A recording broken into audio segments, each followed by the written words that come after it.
आप सभी लोगों को नमस्कार।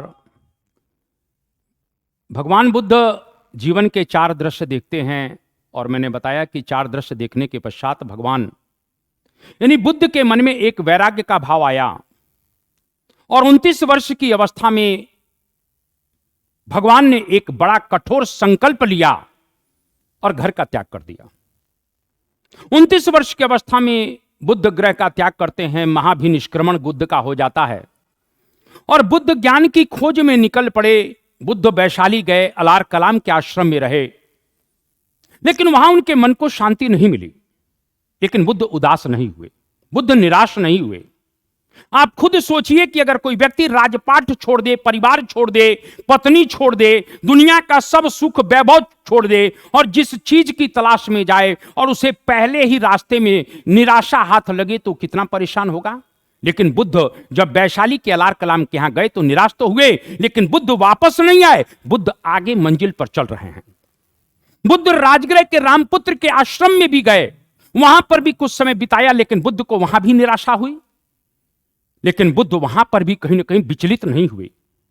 बुद्ध वहां पर भी विचलित नहीं होते हैं। मैं यह कहना चाहता हूं, 2 गुरुओं के आश्रम में रहने के पश्चात बुद्ध विचलित नहीं होते। यहां तक कि वहां पर मगध का जो शासक बिंबसार है, वो बुद्ध के एक प्रकार से प्रभाव को देखकर उसने अपना राजपाठ बुद्ध को सौंपने का निर्णय कर लिया।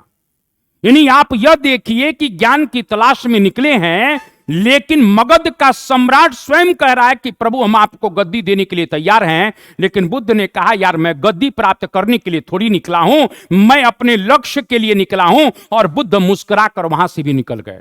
आप इस बात को, इन कहानी को सुनाने के पीछे यह है कि जीवन में आपके इतनी परेशानियां आ सकती हैं, आप निराश मत होइएगा। सर 2 गुरुओं के आश्रम से निराश होने के पश्चात वैभव भी मिल रहा है, मगध की सत्ता मिल रही है, ठुकरा देते हैं बुद्ध आगे निकल जाते हैं। और जब बुद्ध आगे निकले तो मैंने आपको बताया था कि बुद्ध के जीवन में बड़ी कहीं ना कहीं संकट या बड़ी बड़ी कठिनाइयां आती हैं। भगवान बुद्ध जब बोध गया में हैं और बोध गया में जब उर्वेला में साधना कर रहे थे, तो जिन 5 ब्राह्मण साधकों के साथ साधना कर रहे थे, उन्होंने भी बुद्ध का साथ छोड़ दिया।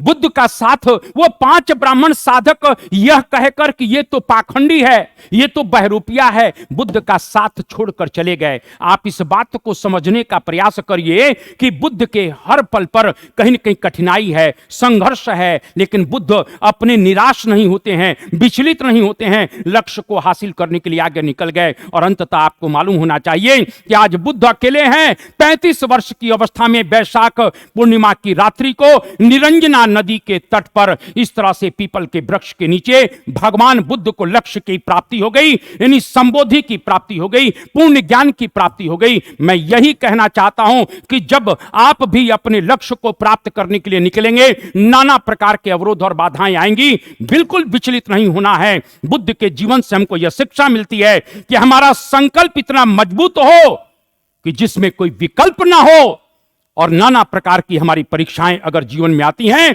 तो उनसे हमको उबरना है। उन चुनौतियों का सामना करते हुए हमें अपने लक्ष्य को प्राप्त करना है। जैसे भगवान ने संबोधि की प्राप्ति करके अपने लक्ष्य को प्राप्त किया, तो मुझे विश्वास है कि आप मेरी बात को समझ गए होंगे। और इस तरीके से मैं जाते जाते 2 लाइनें जरूर सुनाऊंगा कि आंखों में मंजिल है। सर हमने मंजिल पाल रखा है, हम कैसे निराश होंगे। आंखों में मंजिल है, गिरेंगे और चलते रहेंगे। अरे हवाओं में क्या दम है, हमारे चिराग तूफानों में भी जलते रहेंगे। जय हिंद, जय भारत, वंदे मातरम।